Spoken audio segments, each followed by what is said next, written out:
په بنیر باندې سیلاب راغی، صوابی یا سواد باندې سیلاب راغی. نو سبب یې موږ دا بیانو چې هلته ریز وه او هغه ریز وچاودله او د ریز نه ډېرې زیاتې اوبه را پرېوتلې او سیلاب ترې جوړ شو.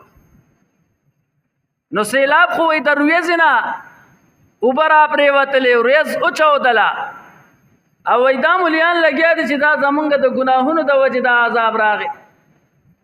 حضراتو،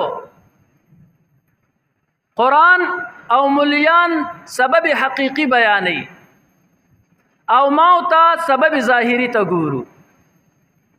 سبب حقیقی هغه زما او ستا ګناهونه دي چې موږ ګناهونه کوو نو د دې ګناه د وجې په موږ باندې عذاب راځي.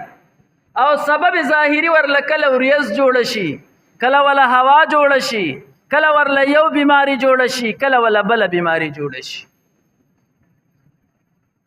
نو زمونږ سرسری نظر دی، ظاهری نظر دی، موږ ته ځکه دغه اسباب حقیقي راته نه ښکاري. ګینې ډېر کاره ته داسې کېږي چې اوبه به ښه ډېرې وي او چاته به سوی نه. اوبه وړل کوي د الله په حکم سره، څو پورې چې الله رب ذوالجلال حکم نه کړی نه اوبه وړل کولی شي نه اور سوځول کولی شي. زما او ستا په ذهن کې خو دغه سبب ظاهري دی چې ورېځ وچاودله، د هغې نه اوبه را پرېوتلې، خلک یې یوړل. خو سبب حقیقي راته قرآن وایي وما اصابکم من مصیبه فبما کسبت ایدیکم. تا ته چې دا کم مصیبت در رسي دا ستا د خپل لاس د وجې ګناهونه دې کړي دي. د ګناه د وجې الله رب ذوالجلال عذاب راولي. قوم لوط چې کله په ګندګو کې مبتلا شو، الله رب ذوالجلال فرمایل انا منزلون على اهل هذه القريه رزا من السماء بما كانوا يفسقون. چې موږ په دې کلي باندې عذاب نازلونکي یو د اسمان د طرفه.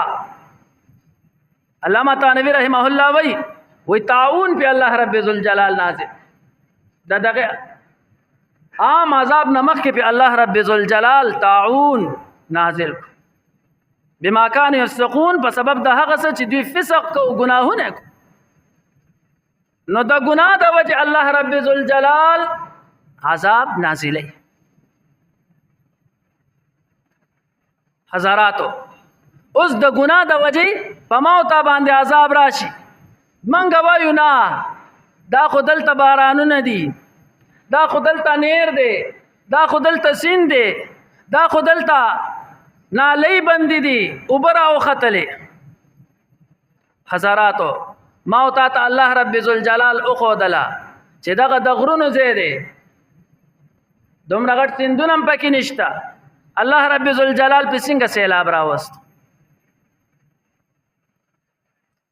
نو بیا به ته دلته دا وې چې دا ګناهونه یوازې ولی بنیر والا کول څه، دا ګناهونه یوازې ثوابۍ والا کول، دا ګناهونه یوازې سوات والا کول، چارسدې والا خو اوس دا د زمزم په اوبو باندې ولامبل او د مکې معظمې نه راغلل کعبه مبارکه کې پاتې کیږي. نه، دا د ذهن کې رانه شي چې نه موږ خو د ګناهونو نه پاک یو او په موږ باندې به عذاب نه راځي. حضراتو، الله رب ذوالجلال په هغوی باندې عذاب راوستو، ما او تا ته وښوده، ما او تا باندې هم راوستی شي.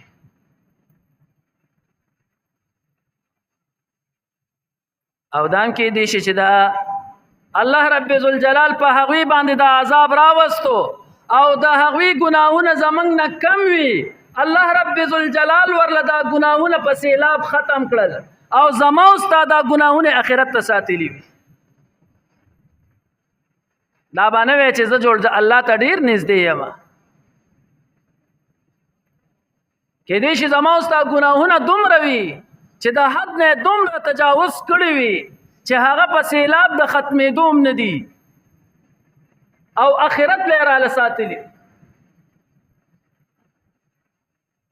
او بیا الله رب ذوالجلال ما تعالی مقرر کړه من رسول الله مبارک بیان فرمایي السعید من عیز لغیره نیک بخت انسان هغه دی چې د بل نه عبرت واخلي د بل نه عبرت واخلي عذاب پر راغی په هغوی باندې نو ما تعالی څه پکار دی منګ لدا پکار دی چې منګ هم د خپل ګناهونو نه توبه وبس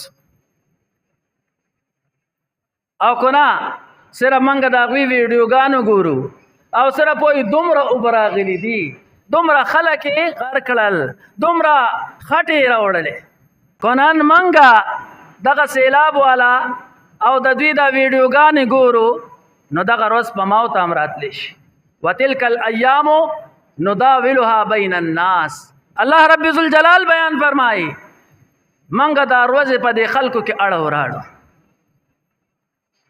خو پاک پیغمبر آقا نامدار محمد رسول الله صلی الله علیه وسلم بیان فرمایي السعید من وعظ لغیره چې نیک بخت انسان هغه دی چې دی بل ته وګوري او عبرت حاصل کړي